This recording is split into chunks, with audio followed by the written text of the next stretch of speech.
পক্ষে আজীবন ছিল, থাকবে ইনশাআল্লাহ। কথা বলেন ঠিক কিনা? এই জন্য আমাদের কথা বলতে কোনো ভয় আছে নাকি? কথা বলেন, ভয় আছে? তাহলে গলার অবস্থা পরিষ্কার করুন। আমার সাথে তাকবীর দিবেন। নারায়ে তাকবীর, নারায়ে তাকবীর, আল্লাহু আকবার, নারায়ে তাকবীর। আল্লাহ তুমি আমাদের কণ্ঠকে ইসলামের জন্য, দ্বীনের জন্য কবুল করো। আমার ভাইরা, সারা দুনিয়াতে আজকে মুসলমানরা নির্যাতিত, নিপীড়িত, অথচ আমরা হলাম এই জমিনের প্রকৃত বাড়িওয়ালা, প্রকৃত বাসিন্দা। আমাদের উপর অত্যাচার হচ্ছে, নির্যাতন হচ্ছে, জুলুম হচ্ছে।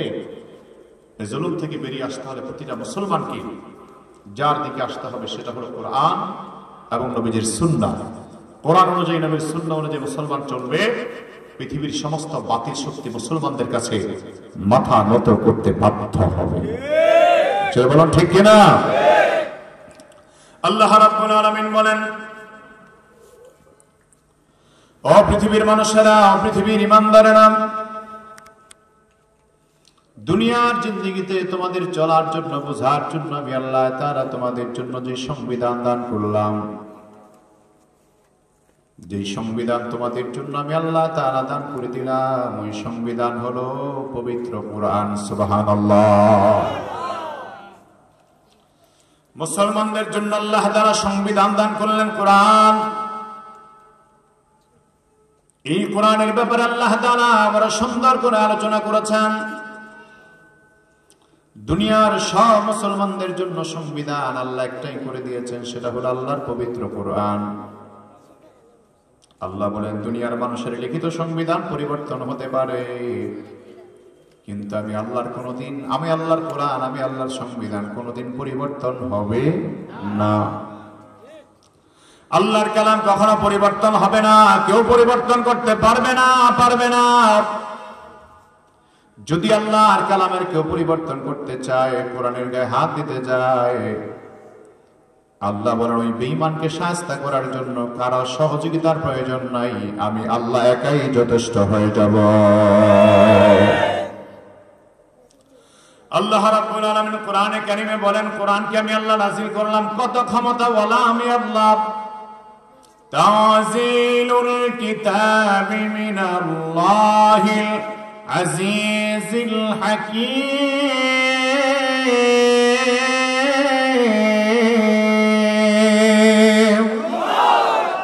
আল্লাহ রাব্বুল আলামিন বলেন, এই কোরআনে কারীম আমি আল্লাহ তাআলা নাযিল করলাম, এই কোরআন আমি আল্লাহ পাঠালাম। তানজিলুল কিতাবি মিনাল্লাহিল আজিজিল হাকীম।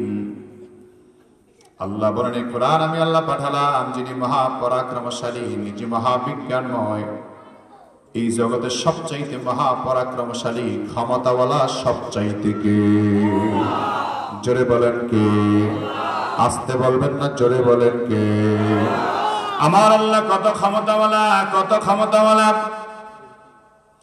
আমার আল্লাহ তাআলা চাইলে কাউকে সম্মানের চেয়ারে বসায় দেয়, কাউকে আল্লাহ তাআলা চাইলে সম্মানের চেয়ার থেকে লাথি দিয়ে জমিনে ফেলায় দেয়, ঠিক কিনা?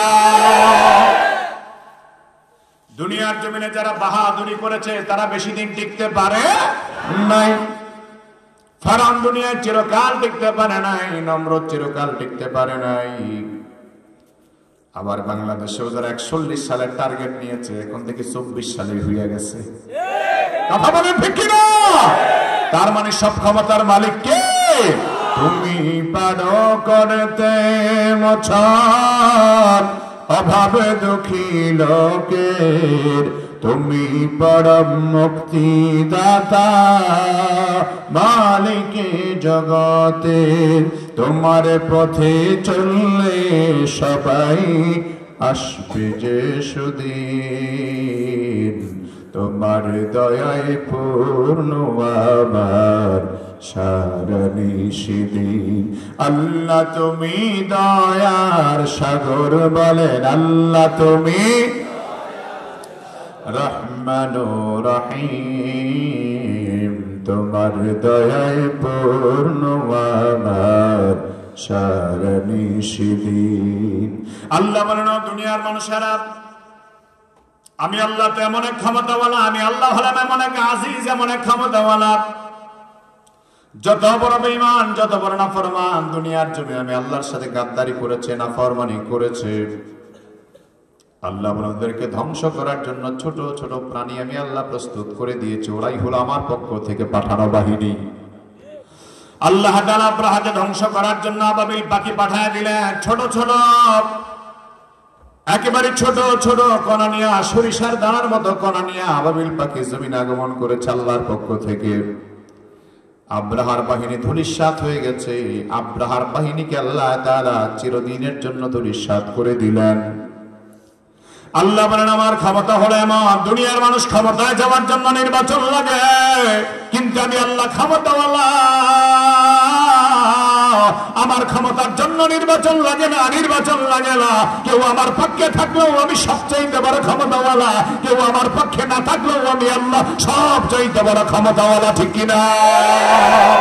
ওই আল্লাহকে আমরা মানতে রাজি আছি না নাই? আসতে বলবেন না, জোরে বলেন রাজি আছি না নাই? কারা কারা যদি হাত তোলে আল্লাহকে দেখা, আমার আল্লাহকে ডাক দেয়া, বলেন আল্লাহ। জোরে আওয়াজ করে বলেন আল্লাহ। এইভাবে নয়, কান্না বিজড়িত কণ্ঠে আওয়াজ দেয়া, বলেন আল্লাহ। ও আল্লাহ, তুমি আমাদের দিকে তাকায় দেখো আল্লাহ। নিমসারের জমিনে কোরআনে কারীমের মাহফিলে আল্লাহ আমরা তোমার স্বীকৃতি আদায় করি, তোমাকে মানার জন্য প্রতিশ্রুতিবদ্ধ হচ্ছি আল্লাহ। যতদিন হায়াতে বাঁচাও মাওলা, তোমার নাফরমান বান্দা বানায়া বাঁচাইও না, জাহান্নামের আসামি বানায়া বাঁচাইও না আল্লাহ। যতদিন আমাদের হায়াতে বাঁচাও, তোমার গোলাম হয়ে বাঁচার তৌফিক দিও, বলেন আমিন। আল্লাহ বলেন দুনিয়ার মানুষের আমি আল্লাহ হলাম আজিজ। দুনিয়ার মানুষ ক্ষমতায় যাওয়ার জন্য নির্বাচন লাগে, জনসমর্থন লাগে। আল্লাহকে আমি আল্লাহ তাআলা এমন এক ক্ষমতাওয়ালা, আমার জন্য নির্বাচন লাগে না, জনসমর্থনও লাগে না। সবচেয়ে আমি আল্লাহ হলাম উঠে, আমি আল্লাহ হলাম আজিজ। আমার সাথে টাক্কার দেওয়ার মতো কোনো ক্ষমতা আকাশেও নাই, জমিনেও কারো নাই। চিল্লা বলেন ঠিক কিনা? সুতরাং আমাদের আল্লাহ তাআলা যেমন, আল্লাহর কালাম হলো তেমন। আমি আল্লাহ বলেন আমি আল্লাহ যেমন, আমার যেমন কোনো শেষ নাই, কোনো ক্ষয় নাই। আমি আল্লাহ তাআলার যেমন কোনো শেষ নাই, আমি আল্লাহর যেন কোনো সমাপ্তি নাই। আল্লাহ বলেন আমার কালামও তেমন, আমার কালামের কোনো সমাপ্তি নাই। পৃথিবী ধ্বংস হয়ে যাবে, কিন্তু কোরআন কোনোদিন ধ্বংস হবে না। আল্লাহ বলেন কিয়ামতের আগে আমি আল্লাহ আমার কোরআনকে সংরক্ষণ করার জন্য আমার ফেরেশতাদেরকে অর্ডার করব। আমার ফেরেশতারা পৃথিবীর যত কোরআন দুনিয়াতে আছে সব কোরআনের অক্ষরগুলি আকাশে উঠে নাও। আমার কোরআনের যত অক্ষর আছে সব লৌহে মাহফুজে উঠে নাও। আমি আল্লাহ আমার কোরআনকে লৌহে মাহফুজে সংরক্ষণ করে দিব। সুবহানাল্লাহ। তার মানে বন্ধে কোরআনকে আল্লাহ নাযিল করলেন সর্বশ্রেষ্ঠ কালাম বানায়া। এই কোরআনে কারীম যার ঘরে থাকে তার ঘরে আল্লাহর রহমত। এই কোরআন যারা অনুসরণ করবে তাদের জন্য আল্লাহর রহমত। পৃথিবীতে এমন কোন কালাম আর পাবেন যে কালাম দেখলো সওয়াব, যে কালাম ধরলো সওয়াব, যে কালাম পড়লো সওয়াব, শুনলো সওয়াব। কেউ আপনার সামনে কোরআন তেলাওয়াত করে আপনি কোরআন পড়তে পারেন না। একজন আপনার সামনে কোরআনে কারীম তেলাওয়াত করে আপনি পড়তে পারেন না। আল্লাহ কয় বান্দারে পড়নেওয়ালার আমলনামায় যে সওয়াব হবে, তুমি শুননেওয়ালার আমলনামায় সেই সওয়াব হবে। আল্লাহু আকবার।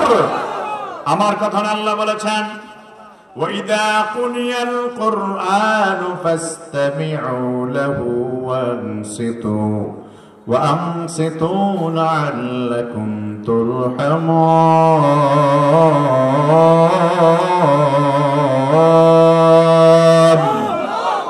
আর জোরে বলেন আল্লাহু আকবার। না ঘুম আসতেছে নাকি আপনাদের? মনোযোগ আছে কি সবার? কথা শোনার ইচ্ছা কি আছে? কার কার আছে দেখি হাত জাগান তো। নারায়ে তাকবীর। ডানে বামে তাকাবেন না, আমার দিকে তাকায় কথা শুনুন। কথা কিন্তু অল্প বলবো। অল্প শুনবেন না বেশি শুনবেন? বেশি। না পিছনের ভাইরা কমই শুনবে, যা কমই বলবো ইনশাআল্লাহ। কম শুনবেন না বেশি শুনবেন? বেশি। সবাই কম শুনবেন না বেশি শুনবেন? কম শোনার পক্ষে কারা কারা? মনোযোগ ঠিক নাই। এক মাশাআল্লাহ অল্প শুনবে না বেশি শুনবে ইনশাআল্লাহ। তবে আমরা কম বললেও ভালো কথা বলবো, বলে ইনশাআল্লাহ। আচ্ছা ঠিক আছে, আপনাকে ধন্যবাদ, মাশাআল্লাহ, আল্লাহ কবুল করুক, জোরে করে আমিন। আমার প্রিয় ভাইয়ারা, আল্লাহ রাব্বুল আলামিন বলেন, দুনিয়ার মানুষেরা, তোমাদের সামনে যখন আমার কালাম তেলাওয়াত করা হয়, আমার কালাম পড়া হয়, তখন তোমরা মনোযোগ দিয়ে আমার কালাম তোমরা শ্রবণ করবে।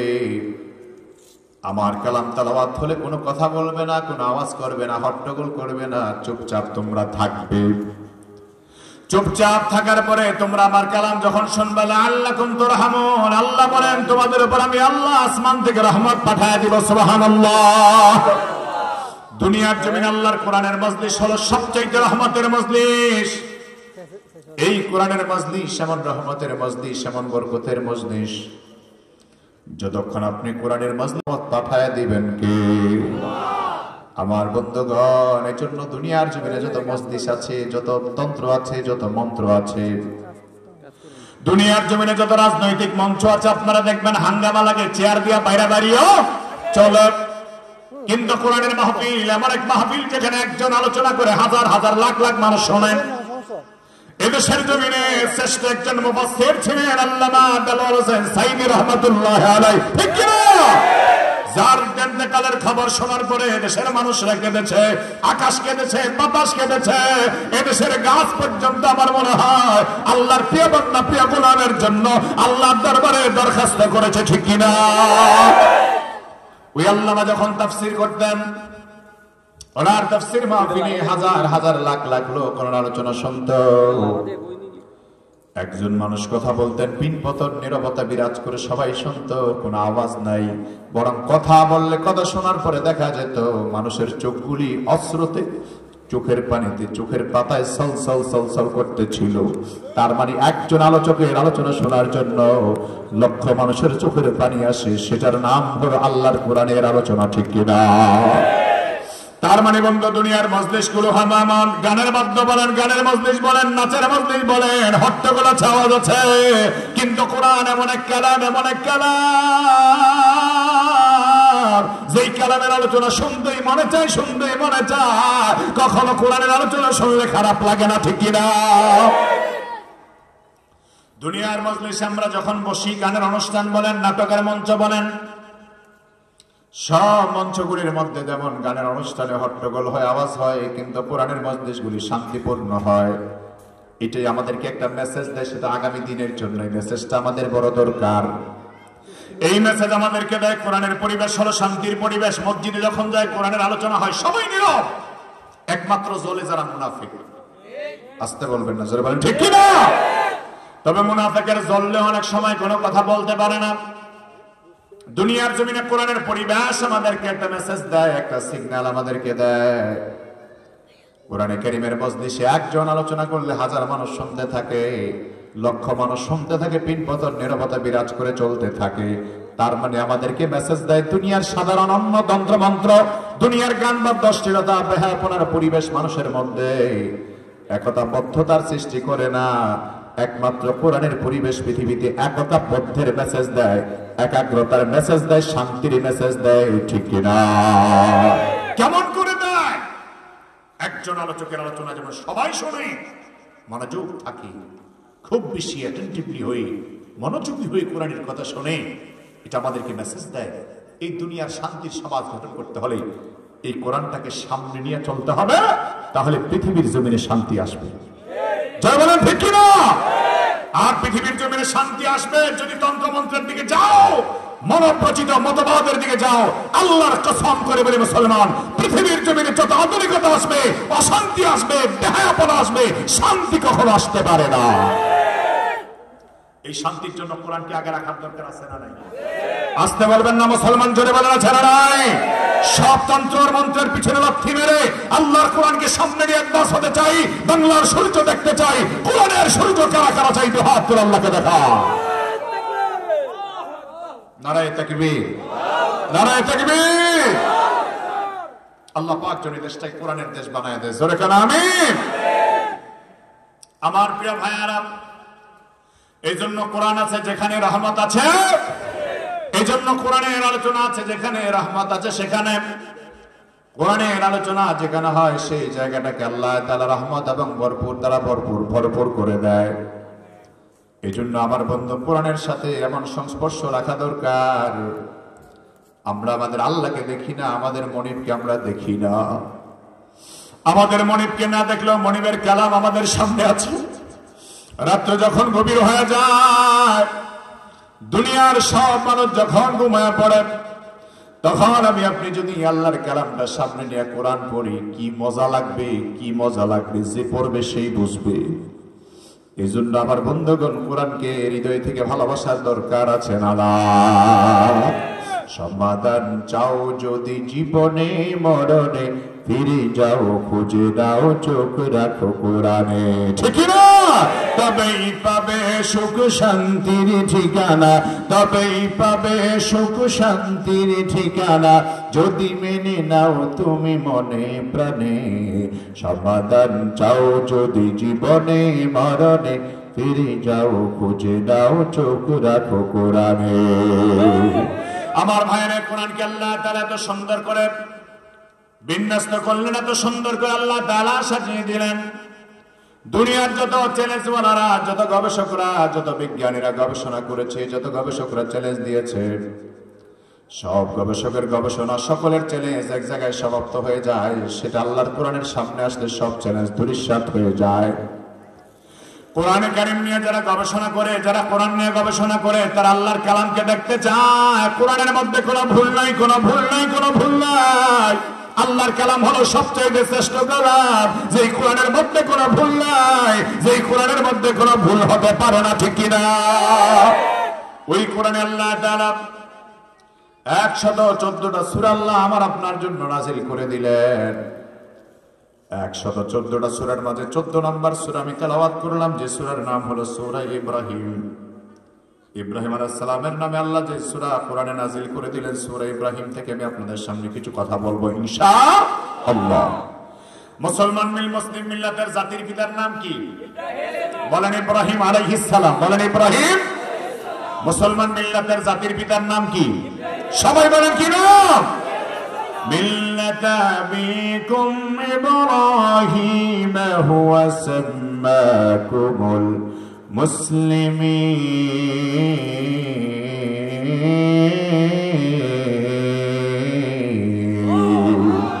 আল্লাহ বলেন, মুসলমানেরা, তোমাদের জাতির পিতার নাম আমি আল্লাহ ইব্রাহিম রাখলাম। ইব্রাহিম আলাইহিস সালামকে জাতির পিতা দুনিয়ার কেউ বানায় না, একজন বানিয়েছে। তিনি কে? আল্লাহ বলেন, মুসলিম মিল্লাতের পিতা ইব্রাহিমকে বানায় দিলাম। এই জন্য আল্লাহ যাকে পিতা বানালেন তার সম্মান কেউ ক্ষুণ্ণ করতে পারবে না। আর যাকে আল্লাহ পিতা বানায় নাই, তারা যদি জোর করে বানাইতে চায়, তার পিতার মর্যাদা বেশি দিন থাকে না। যারা বলেন থাকে না। আবার ভাইরা কথা মনে পড়ে যায়, আমাদের দেশের আলেমরা মানুষকে ভালো কথা বলে না খারাপ কথা বলে? এদেশের আলেমরা কি চোর? আওয়াজ করে বলেন, এদেশের আলেমরা চুরি করে, এদেশের আলেমরা ডাকাতি করে। তারপরে দেশের আলেমদেরকে হ্যান্ডকাপ পরিয়ে মাসের পরে মাস, বছরের পরে বছর রিমান্ডে দেওয়া হয়েছে, নির্যাতন করা হয়েছে, নিপীড়ন করা হয়েছে মূর্তির বিরুদ্ধে, ভাস্কর্যের বিরুদ্ধে কথা বলার কারণে। আমার কথায় কষ্ট পাচ্ছে? রাগ করতেছেন আপনারা? মূর্তির বিরুদ্ধে কথা বলার কারণে এদেশের আলেমদেরকে হ্যান্ডকাপ পরানো হয়েছে। আলেমরা কি চোর নাকি? চোরদেরকে যে অপরচুনিটি, সুযোগ দেওয়া হয়েছে, তার কোন সুযোগই আলেমদেরকে দেওয়া হয় না। একটাই কারণ, আলেমরা হক কথা বলেছে, সত্য কথা বলেছে। কোরআনের মাহফিলে কথা বললে টেডা মারতে হাতে বিসমিল্লাহ ঠিক মতো পড়তে পারে না, ওযুর ফরজ কয়টা ঠিক মতো বলতে পারে না, উনি এসে আলোচকের সামনে থেকে মাইক কেড়ে না দুঃসাহস দেখিয়েছে। ঠিক কিনা বলেন? তাহলে আমি যে কথা বলতে চাই, আমার কথা বলার উদ্দেশ্য আছে, যে সম্মান আল্লাহ মানুষকে দেয়, এই সম্মান কেউ কেড়ে নিতে পারে? যারা বলেন পারে। দুনিয়ার মূর্তির সামনে কখনো মাথা নত করা যেতে পারে না। আপনি মানুষকে ভালোবাসলে আপনার হৃদয়ে রাখবেন, তার জন্য দোয়া করবেন, এটাই হলো আপনার তার জন্য সবচেয়ে বড় অনুগ্রহ। আর আপনি যদি তার মূর্তি বানায় ছবি আপনি ঝুলে রাখেন, যদি আপনি জায়গায় জায়গায় মূর্তি বানায় রাখেন, তাহলে আপনার মাঝে আর কাফের মুশরিকদের মাঝে পার্থক্য রইল না। আমার ভাইরা, মুসলমান কখনো মূর্তির সামনে মাথা নত করতে পারে না, মুসলমান কখনো মূর্তি বানাতে পারে না। আলেম ওলামা মূর্তির বিরুদ্ধে কথা বলেছে, তারা এই জন্য খেপে গেছে, মেজাজ গরম হয়ে গেছে। আল্লাহ দেখিয়ে দিয়েছে মাত্র কয়েক বছরের ব্যবধানে ওই মূর্তিগুলি মানুষ সাধারণ মুসলমানেরা ভেঙে খান খান করে দিয়েছে, ঠিক কিনা? আমার প্রিয় ভাইয়েরা, মূর্তি পূজার সামনে যখন মানুষ মাথা নত করে মূর্তির সামনে, মূর্তির কোনো ক্ষমতা আছে নাকি? মূর্তির সামনে মানুষ যখন ভোগ দেয়, খাবার দেয়, বেদানা দেয়, আপেল দেয়, কমলা দেয়, দুধ দেয়, মূর্তি সকাল হয়ে সব খায় সাফ করে ফেলায় নাকি? মূর্তির কোনো ক্ষমতা আছে খাবার? মূর্তির সামনে যদি অন্য কোনো প্রাণী খাবার খেয়ে ফেলে, কুকুর বলেন, বিড়াল বলেন, বাধা দেওয়ার মতো কোনো ক্ষমতা নাই। হযরত মুআয রাদিয়াল্লাহু তাআলা মুসলমান হওয়ার পরে চিন্তা করলেন যে আমার মিশন হলো আমি মানুষদেরকে ইসলামের পথে ডাকবো, তাওহীদের পথে ডাকবো। তো ওনার দাদা লাগতেন হযরতে আমর ইবনে জুমহ রাদিয়াল্লাহু তাআলা, বুড়া মানুষ, একেবারে বুড়া। বুড়া মানুষের কাজ ছিল এটা। উনি রাতের বেলা মূর্তি পূজা করে, মূর্তিদেরকে শ্রদ্ধা করে, ভক্তি করে, সকালবেলা আবার মূর্তির সামনে চলে আসতেন, মাথা ঝুঁকায় দিতেন। রাতেও ঝুঁকাইতেন, সকালেও ঝুঁকাইতেন, যখন সময় পাইতেন তখন ঝুমাইতেন। তো হযরতে মুআয ইবনে জাবালকে, দাদা, প্রতিবেশী দাদা, আপনি এটা কি করেন? আমি জি আমার মাবুদের সিজদা করি, এটা আমার মাবুদ, এটা আমার মাবুদ, এগুলো আমার খোদা। মুআয ইবনে জাবাল রাদিয়াল্লাহু তাআলা বলছে, আচ্ছা আপনার খোদা কি আপনার কোনো কথার জবাব দিতে পারে? কয় না, এটা খোদা হয় কেমন, বাদ দেন। আল্লাহু আকবার। উনি কিন্তু 10-15 বছরের তরুণ, এক তাওহীদের শিক্ষা পেয়েছেন।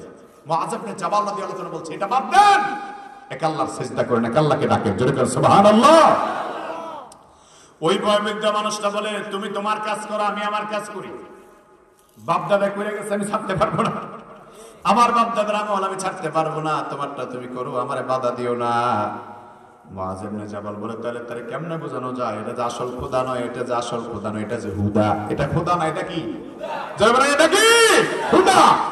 মুআয ইবনে জাবাল রাদিয়াল্লাহু তাআলা রাতের বেলা মূর্তির ঘরে ঢুকে আস্তে করে মূর্তিটারে সামনের দিকে ঝুঁকিয়ে রাখছে, ফালায় রাখছে। সকালবেলা আমর ইবনে জুমহ রাদিয়াল্লাহু তাআলা, তিনি মুসলমান হওয়ার পরে সাহাবী হয়েছেন, সৌভাগ্য অর্জন করেছেন। কিন্তু উনি এসে দেখলেন তার মূর্তিটা আস্তে করে নিচের দিকে ঝুঁকে আছে। চিন্তা করলেন এই কাজ করছে কি? সকালবেলা এসে দেখে মুআয ইবনে জাবাল একটু করে পিছন দিয়ে এসে, দাদা আপনার মূর্তির অবস্থা কেন? এইবার যে একবার ঝুঁকে রাখছে কেডা? কিছু করতে পারলো না আপনার খোদা? কেডা কিছুই তো করার ক্ষমতা নেই, কেমন খোদা? এখন মুআয ইবনে জাবাল বলে আমি প্রচেষ্টা করলাম যে ওনাকে সত্যটা বুঝাইতে এক পর্যায়ে উনি আমার কথা মানছে না। এক রাতে বোঝালাম, মানলো না, পরের রাতে বোঝালাম, মানলো না। তারপরে দ্বিতীয় রাতে মুআয ইবনে জাবাল রাদিয়াল্লাহু তাআলা ওনাকে বোঝাবার জন্য একটা সিদ্ধান্ত নিলেন।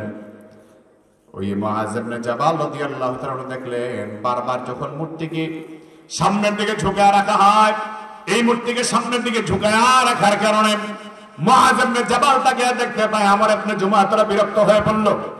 নিজে একটা টাকা দিয়া বড় ধরনের একটা কুড়াল বানাইলো, কুঠার, বড় ধরনের ধারওয়ালা কুঠার বানায়া মূর্তির মাথার সাথে হাতের সাথে বাইদা দিয়া কয়, মূর্তি খোদা, আপনারে কি মারলো আপনি কইতে পারেন না, এখন কুড়ালটা বাইদা দিলাম, কেউ যদি মারতে আসে তারে কিন্তু আপনি অ্যাকশন নেবেন। মুআয ইবনে জাবালকে তো পুলিশে লাগছে। রাতের বেলা মূর্তির কুড়াল সহ কুড়ালটারে খুইলা একদিকে ফালায় দিয়ে মূর্তিটারে মরা একটা কুকুর ছিল রাস্তার পারে, রাস্তার নিচে মরা কুত্তার সাথে বাইন্দা রাখছে। আমার ইবনে জুমহ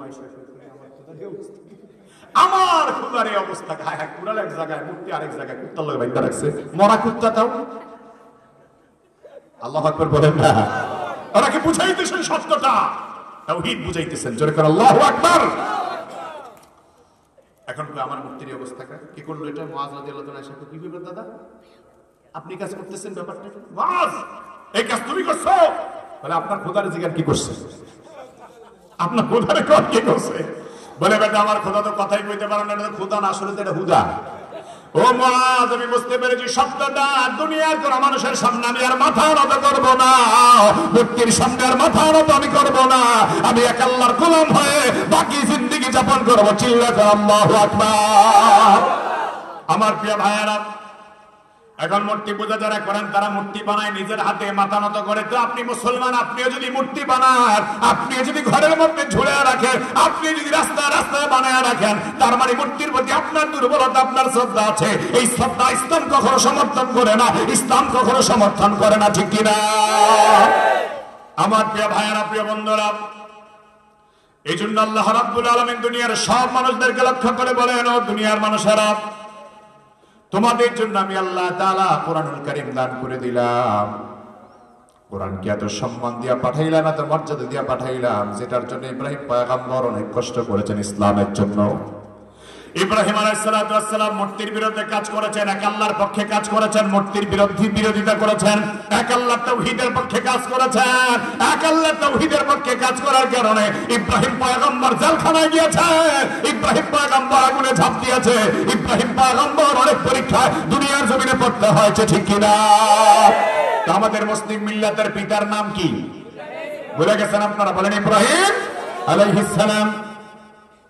সেই ইব্রাহিম আলাইহিস সালামের নামে আল্লাহ তাআলা কোরআনে পাকে সূরা দিলেন। ইব্রাহিম নবীর নামে আল্লাহ সূরা এমনি দেয় নাই, কারণ তিনি এক আল্লাহর তাওহীদের পক্ষে কথা বলেছেন, তাওহীদের পক্ষে কাজ করেছেন। আল্লাহ তার নামে সূরা দিয়ে আমাদেরকে সতর্ক করে আল্লাহ বলেন, দুনিয়ার মানুষেরা, আলিফ লাম রা,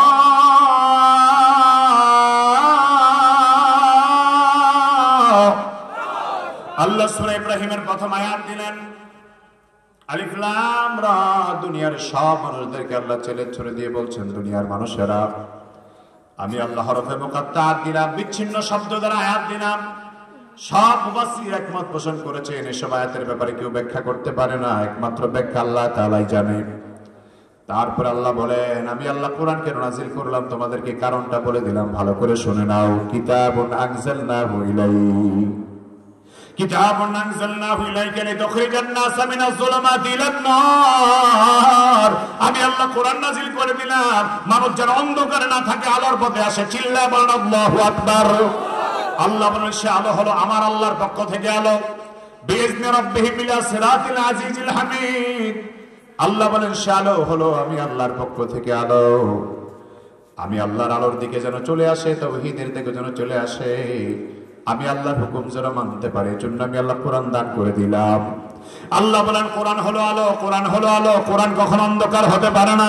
এই কোরআন হলো এমন আলো, আল্লাহর কোরআন যদি সমাজের মধ্যে প্রতিষ্ঠিত হয়ে যায়, আল্লাহর কোরআন যদি রাষ্ট্রের মধ্যে প্রতিষ্ঠিত হয়ে যায়, তাহলে 91 বিলিয়ন কোটি ডলার, 91 বিলিয়ন ডলার, মার্কিন ডলার, দেশের টাকা বিদেশে কেউ পাচার করতে পারবে না। আমার প্রিয় ভাইয়েরা, কোরআনকে আল্লাহ দিয়েছেন মানুষের সংরক্ষণের জন্য। কোরআন মানুষের জান মালে নিরাপত্তা দেয়, কোরআন মানুষকে সেফটি দেয়, কোরআন মানুষকে জাতীয় মর্যাদা দেয়।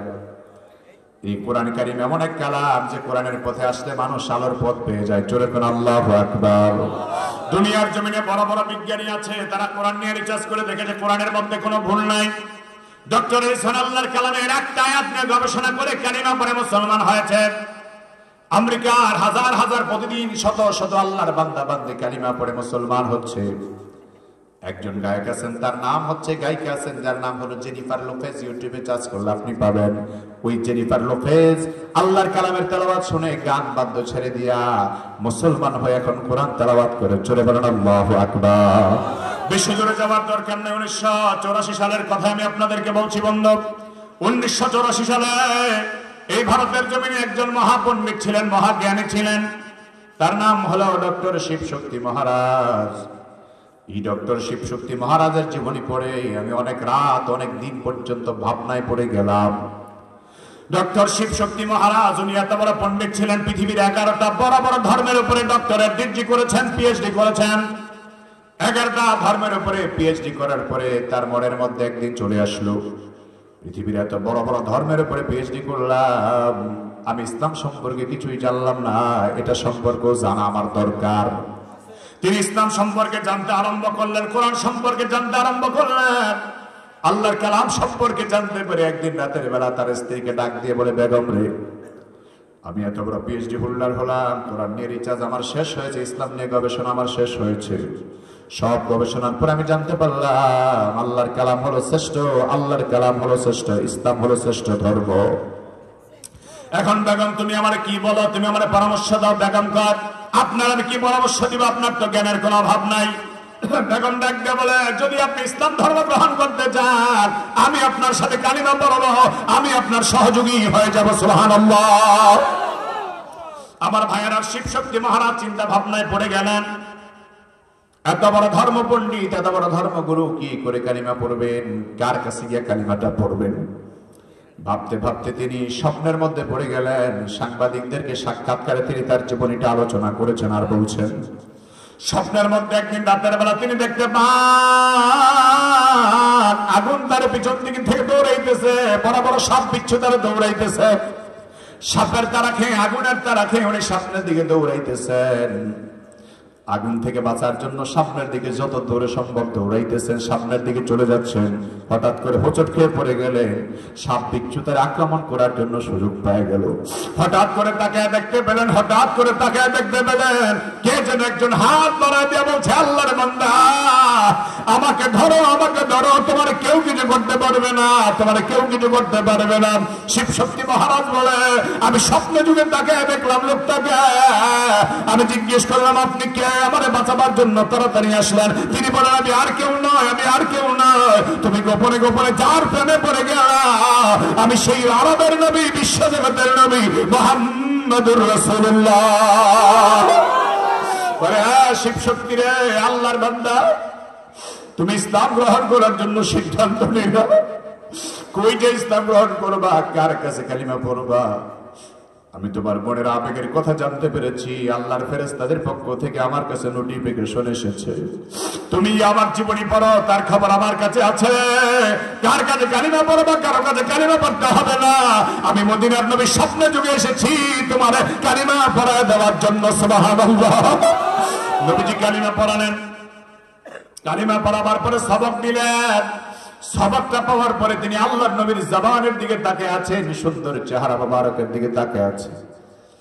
হঠাৎ করে ঘুমটা ভেঙে গেল। ঘুমটা ভাঙার পরে থরথর করে কাঁপতেছে। স্বপ্নে আমি ঠিকই দেখলাম, রাহমাতুল লিল আলামিন নবীর আমি স্বপ্নে দেখলাম আমার মতো পাপী মানুষের সাক্ষাৎ দিল নবীজি। আমার মতো খারাপ মানুষটারে নবীজি সাক্ষাৎ প্রদান করলেন। বেশি সময় যাবত আমি দেখতে পারলাম না। নবীজির চিন্তা করতে করতে হঠাৎ করে তাকায় দেখতে পায় তার স্ত্রী ঘুম থেকে উঠে থরথর করে কাঁপতেছে। বেগম দেখো ব্যাপারটা কি, কাঁপো কেন? বলে, আমিও ঘুমাচ্ছিলাম, একটু আগে দেখলাম মদিনার নবী, আরবের নবী আমারও কালিমা পড়াতে এসেছে। জোরে চিল্লা বলেন আল্লাহু আকবার। আমাকেও মদিনার নবী কালিমা পড়ায় দিয়ে গেছে। দুইজন কালিমা পড়লেন, মুসলমান হয়ে গেলেন। সিদ্ধান্ত নিলেন এবার প্রকাশ্যে ঘোষণা দিবেন। আদালতে গিয়ে ঘোষণা দিলেন, আমি এখন মুসলমান হয়ে গেলাম। সাংবাদিক সম্মেলন করলেন, মুসলমান হয়ে গেলেন তিনি।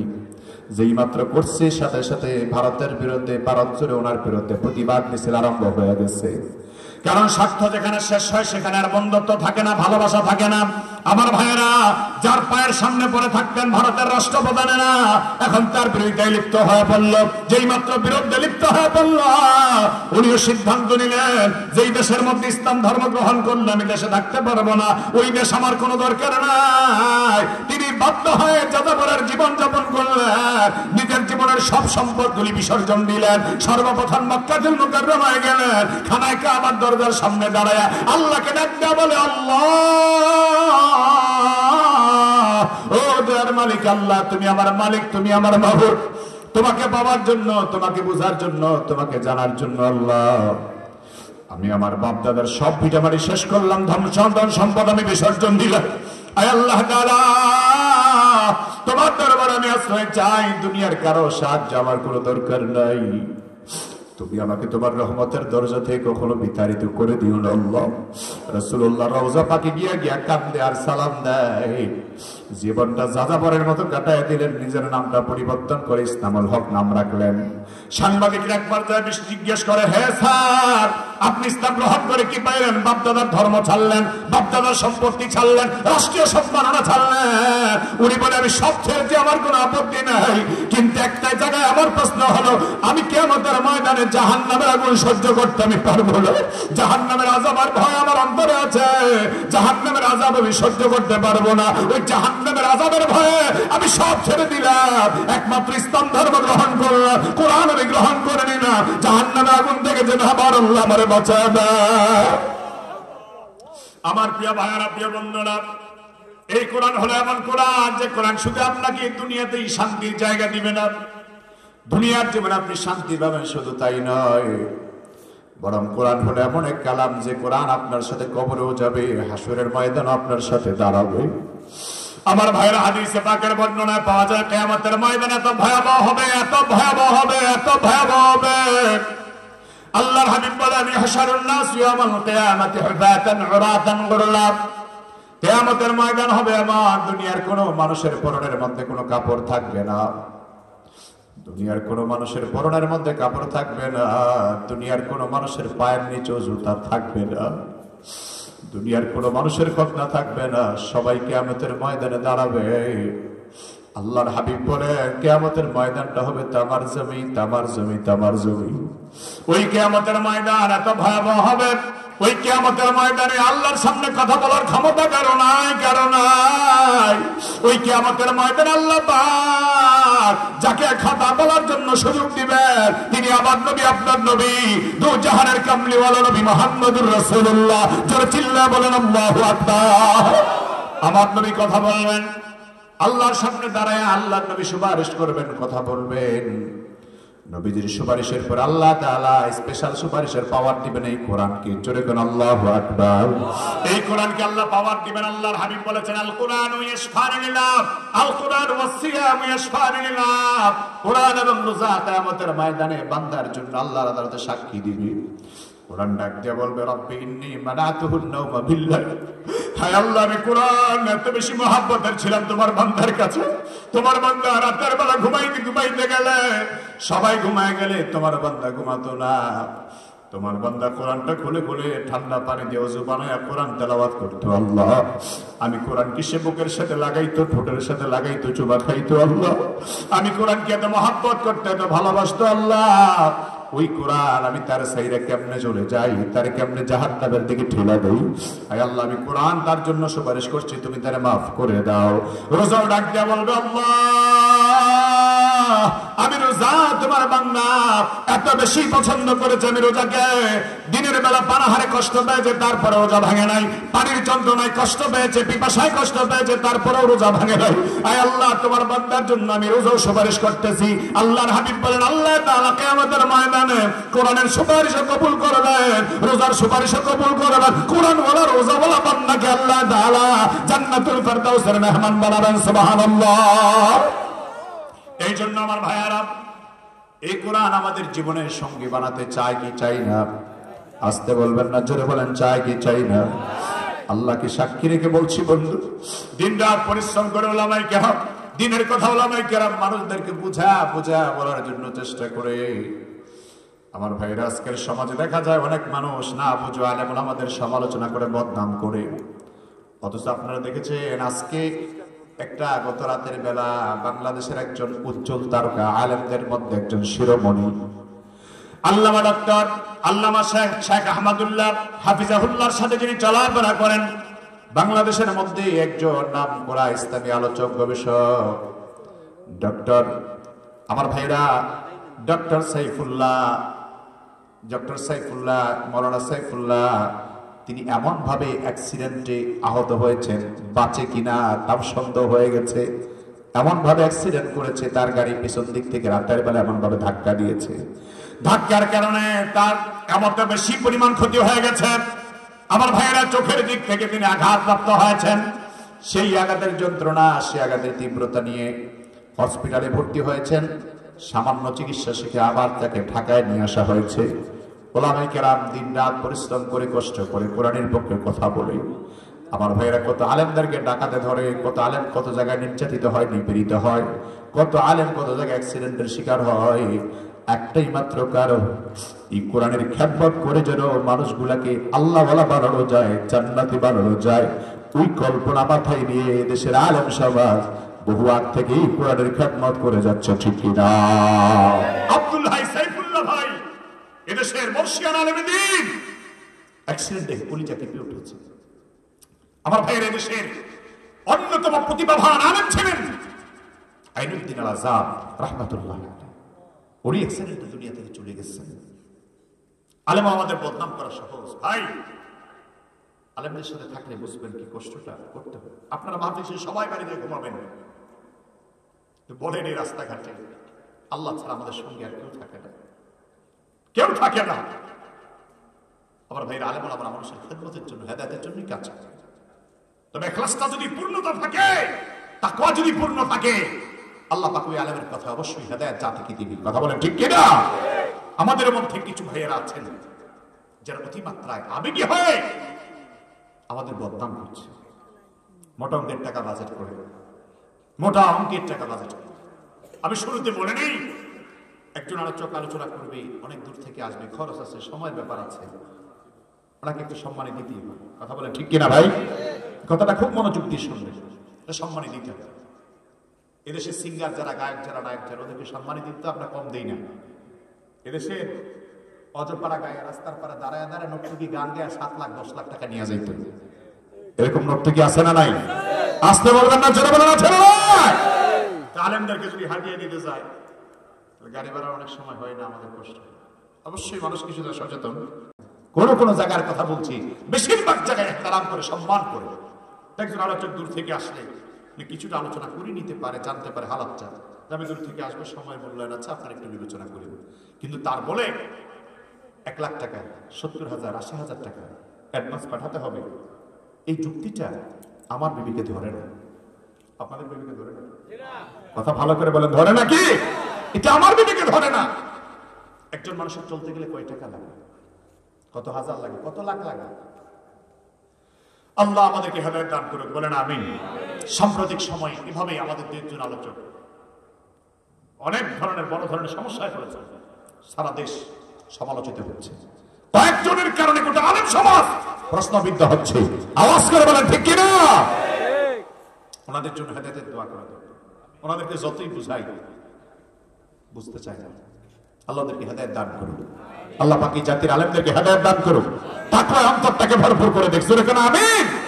এখন আমি যে কথাটা বলতেছিলাম, আলেম সমাজ কষ্ট করে হেদায়েতের আশা, ওলামায়ে কেরাম কষ্ট করে রাত দিন পরিশ্রম করে মানুষকে দিনের দায়িত্ব মনে করে, জীবনের পণ মনে করে কাজটা করে। আমার ভাই মহতারাম মাওলানা সাইফুল্লাহ সাহেব যে আহত হলেন, আব্দুল হাই সাইফুল্লাহ সাহেব, ওনার চিকিৎসা খরচ কে দিবে? ওনার পরিবারই বহন করতে হবে। কথা বলেন ঠিক কিনা? ওনার ব্যাংক অ্যাকাউন্ট খালি হবে। যারা মাহফিলে আসবেন তারা তো দিবেন না, কি দিবেন নাকি? আব্দুল্লাহ সাইফুল্লাহ সাহেব, আমি আছেন, ফারুকি আসছি, আল্লাহ না করুক কোনোদিন, আল্লাহ যেন একটু বিপদে না পালায়। অ্যাক্সিডেন্টের মুখোমুখি হয়েছে কয়েকবারও, তারপর আলহামদুলিল্লাহ আল্লাহ পাক রক্ষা করেছেন। অ্যাক্সিডেন্ট হয়ে গেলে খরচগুলো কেউ দেয় না, তারপর আমি তাকদীর মনে করি নেই, মেনে নেই। এই জন্য যারা দায়ী আছেন ওদেরকে আপনারা আপনাদের সাধ্য মতো খেদমতের চেষ্টা করবেন। তবে মনে রাখবেন, কোন আলোচক, কোন আলেমের টাকা দিয়ে সিনেমা হল তৈরি হবে না অন্তত। কথা বলেন ঠিক কিনা? খেদমতের চেষ্টা করবেন। আরেকটা অনুরোধ আমি করছি, সেটা হলো ওলামায়ে কেরাম যারা অতিমাত্রায় কন্ট্রাক্ট করে, চুক্তি করে, ওয়াজের আগে টাকা পেড করে নিয়ে যায়, তাদেরকে সতর্ক বার্তা দিচ্ছি। কারণ আপনি যে ওয়াজের আগে টাকাটা চুক্তি করে নিলেন, এত টাকা ওয়াজে আসতে পারবেন, তার গ্যারান্টিটা কি আছে? আছে কোনো গ্যারান্টি? কথা বলেন, আছে কোনো গ্যারান্টি? আপনার মৃত্যুর পরে টাকা না দিলে, আপনার পরিবার বহন না করলে, আপনি কি জবাব দিবেন আল্লাহর কাছে? এর জন্য সতর্ক হওয়া দরকার।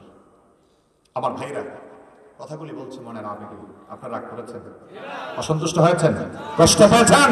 কারণ আব্দুল হাই সাইফুল্লাহ ভাইয়ের জন্য দোয়া করি, এদেশের সমস্ত আলেম দায়ীদের জন্য দোয়া করি। আল্লাহ পাক যেন প্রত্যেককে সুস্থ নিরাপদ জিন্দেগি দান করেন, বলেন আমিন। আরো জোরে বলেন আমিন। তাহলে শেষ কথা বলছিলাম, এই কোরআন মানুষকে আলোর পথ দেখায়, জান্নাতের পথ দেখায়।